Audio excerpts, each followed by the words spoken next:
Pronto, vamos lá, gravando. Povo do segundo médio, bom dia. Aqui é o Hélio de novo com filosofia. E o tema hoje é o criticismo de Immanuel Kant. Okay? E antes de começar, eu já dou um panorama rápido da seguinte forma. Kant foi com certeza um dos maiores filósofos de toda a história. É um dos mais importantes, com um peso igual ou até maior do que um Platão, um Aristóteles, um Descartes. É um dos top de linha. Tá? Só para você ter uma ideia, vocês terem uma ideia, não tem como fazer filosofia, né, do século XIX para cá sem ter um posicionamento com relação à ideia do Kant. Ou você é contra, ou você é a favor, né? Mas você não tem como ignorar o que ele fez. Tá? A obra de Kant é absurdamente, ela é simplesmente grandiosa, gigantesca. Tá? Não tanto em tamanho, mas em complexidade, em minúcias. Ele faz uma análise assim fantástica sobre o conhecimento humano, como nunca antes havia sido feito. Ok? Então vamos conhecer um pouco melhor quem é Immanuel Kant e o básico das suas ideias. É claro que uma aula de 15 minutos não vai ser suficiente para tanta densidade de conteúdo, mas vamos ver o que a gente consegue dentro desse tempo. Se necessário for, faça uma segunda parte, ok? Então é o seguinte, Kant viveu a vida inteira dele em Königsberg, uma cidade da Prússia Oriental, né? Que seria depois da Alemanha, e hoje atualmente pertence à Polônia, né? Ele era professor universitário de lógica e de metafísica. Não se casou nem teve filhos. Ele vivia uma vida rigorosamente controlada. É um homem extremamente metódico. Tá? Passou a vida investigando o universo espiritual do ser humano, à procura de fundamentos últimos, necessários e universais.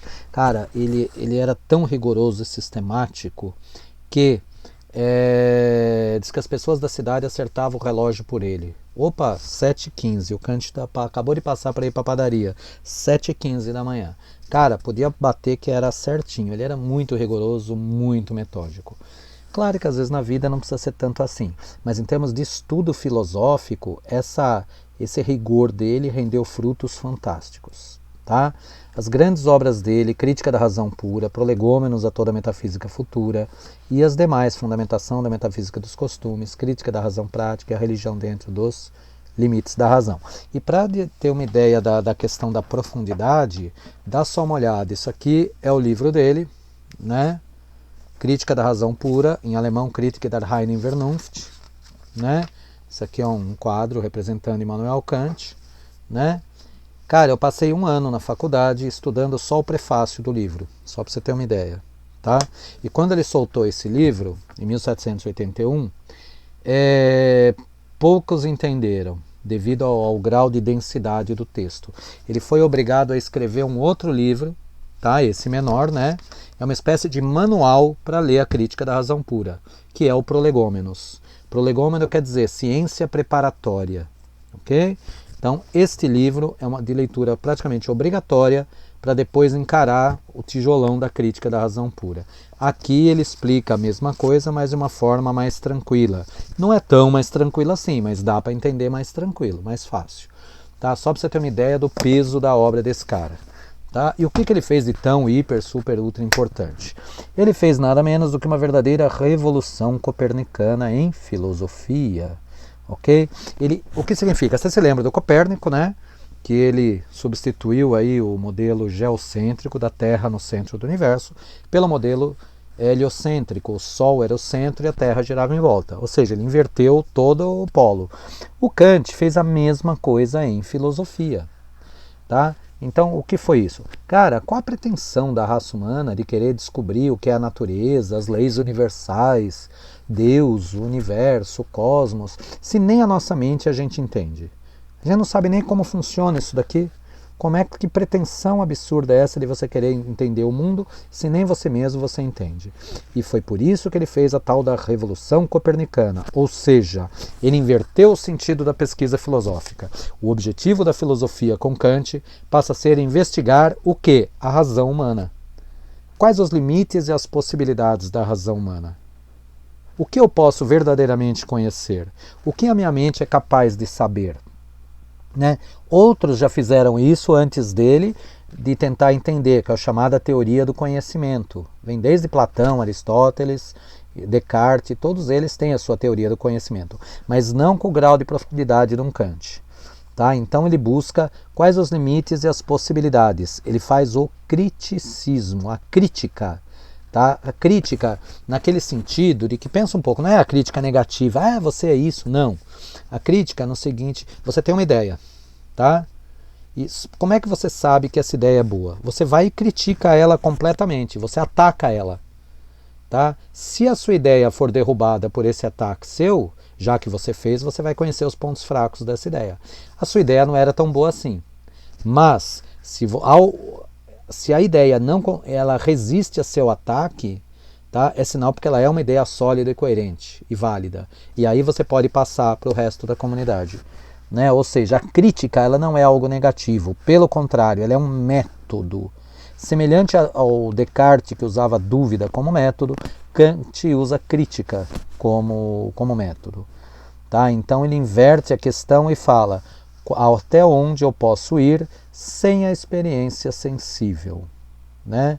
Até onde eu posso ir sem a experiência sensível. Ou seja, olha só, se tudo que a gente conhece, o primeiro grande momento de conhecimento nosso é, sem dúvida, o primeiro grande momento, né, de conhecimento, ele são os sentidos, a visão principalmente. Eu estou vendo, que nem, por exemplo, eu estou vendo essa caixinha vermelha, ok?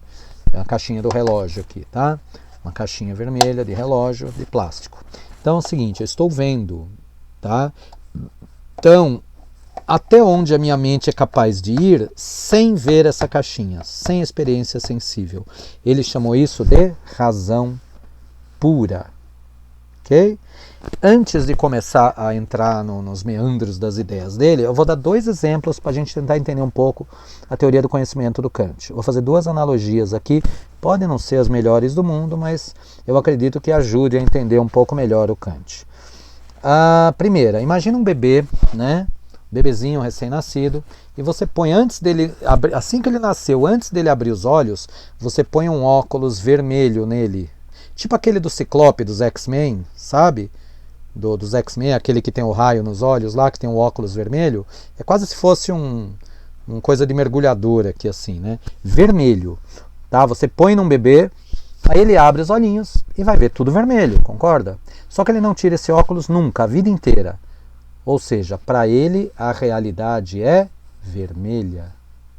Ok? Só mudam-se os tons. Certo? O que é verdade para ele? Que tudo é vermelho. Ok? Porque ele só enxerga vermelho. Certo? Primeiro passo. Tá? Aí o segundo. Vocês veem assim, nós temos ideias, né? Nós temos os sentidos e temos as ideias a respeito das informações do sentido. Eu vou usar de novo o exemplo da caixinha. Tá? Então olho e falo, esta é uma caixinha vermelha. O que os empiristas que nós já vimos, né, diziam sobre isso? A verdade é que essa caixinha é vermelha, ela existe, independente do que eu pense sobre ela, ou seja, a verdade está no objeto. Agora, esta é uma caixinha vermelha. Para o racionalista, a verdade é uma construção mental, está na sua mente e ela só é verdade porque você construiu ela logicamente e aí você só compara com a realidade externa, mas mesmo que não comparasse, você sabe que a sua ideia é verdadeira. A verdade está na mente. Agora, para o racionalista, a verdade está na mente. Para o empirista, a verdade está no objeto. E para o Kant, quando ele fala, esta é uma caixinha vermelha. Onde está a verdade? Não sei. Como não sei? Isso é louco? Pois é, não sei. Por quê? Porque para o Kant nós não conseguimos assimilar completamente a realidade fora da nossa mente. Por quê? Porque nós temos um óculos. Nós temos um óculos, tá? Não é vermelho, mas temos um óculos que nos impede de conhecer a realidade pura e simplesmente. É uma espécie de filtro da razão. Tudo que a gente olha à nossa volta. Você quer ver? Olha um exemplo. Tá aqui a caixinha. Tá? Vocês estão vendo, né? Tá aqui a caixinha. Vermelha. Imagina ela sem cor, sem peso, sem cheiro, sem nada. O que sobra? Ai, não sobrou nada. Sobraram duas coisas. A lembrança dela. Não, a lembrança está na sua mente. Eu estou falando ali, na caixinha. Tá aqui, ó. Caixa, tira a caixa. O que sobrou? Duas coisas. Sobrou. Lembra da caixinha? O formato dela. Sobrou o espaço que ela ocupava. Ok? Esta caixinha ocupava um espaço aqui. Ocupava lugar no espaço. E sobrou o quê? O tempo. Por quê? Porque ela ocupava, não ocupa mais. Alguns instantes atrás ela estava aqui, agora não está mais. Ou seja, tempo e espaço. Ok? Tempo e espaço são formas puras da sensibilidade. Tá? Ou seja, são ferramentas mentais que existem sem interferência dos sentidos. A intuição do tempo e espaço se dá a priori, ou seja, antes da experiência sensível. Você é louco? Como assim? Quer dizer que um bebê já sabe o que é tempo e espaço? Não. Ele não conhece o conceito de tempo e o conceito de espaço. Mas o que ele sabe, se ele joga um brinquedo, ele sabe que ele tem que engatinhar para chegar no brinquedo ou na chupeta que ele quer. Ele sabe que tem que caminhar um pouco para chegar lá. Isso é uma concepção de espaço. Ele só não conhece o conceito, a verbalização do conceito. E o tempo? Ele está chorando, a mãe não atende. Ele está acostumado, a mente dele já está acostumada com determinado tempo, a mãe atende. Se passa desse tempo e a mãe não vem, ele percebe e começa a chorar mais forte. Porque ele tem a intuição de tempo. Ó, já passou do tempo, cadê você? Eu quero beber, eu quero mamar, eu quero isso. Quero leite. Então, essa intuição de tempo e espaço são formas puras da sensibilidade. E o que é a realidade fora da nossa mente? É o que o Kant chama de a coisa em si, nela mesma. A coisa em si é a coisa nela mesma, sozinha, sem ninguém olhando. E para nós, seria o quê? Os fenômenos. Então, para mim, esta é uma caixinha vermelha. Para um daltônico, já não é mais. Tá? Ou seja, todo conhecimento começa com a sensibilidade, mas passa pelo filtro da razão humana, o óculos vermelho nosso. Que filtro é esse? Tempo e espaço. Você quer ver uma última analogia para a gente entender melhor? Vocês conhecem aquele processador de frutas, aquele que a gente costuma dar no Dia das Mães? Né? Que ela faz o suco maravilhoso, aí depois desmonta para lavar, monta, não consegue montar metade das peças, encaixota e deixa empoeirando lá em cima do armário, é normal. Então, esse processador de frutas, olha só, as lâminas que já estão nele são o quê? Tempo, espaço e outras categorias do pensamento. Causalidade, contradição, identidade, qualidade, quantidade. São lâminas que nós já nascemos com elas, igual às ideias inatas do Descartes. Mas a gente só percebe essas lâminas quando você joga uma fruta lá dentro. E aí elas funcionam e você percebe a existência das lâminas. O que são as frutas? São os sentidos, a experiência sensível. Eu tenho que olhar para essa caixa aqui para saber o que ela é. Aí a minha mente processa. Tá? Ou seja, o processador de frutas é bem legal, porque você já tem as lâminas, tempo, espaço, causalidade, contradição, e a matéria dos sentidos. Os sentidos nos trazem como se fossem as frutas do processador. E aí é que está. O que o Kant faz? Ele junta racionalismo e empirismo. Ele pega as ideias inatas do racionalismo e pega o conhecimento pelos sentidos dos empiristas. Ele consegue fundir as duas numa única teoria, teoria do criticismo. Ok? Com isso ele resolve a ideia do... ele resolve a ideia da não correspondência entre essas duas teorias. Ok? Ela não consegue, como se diz?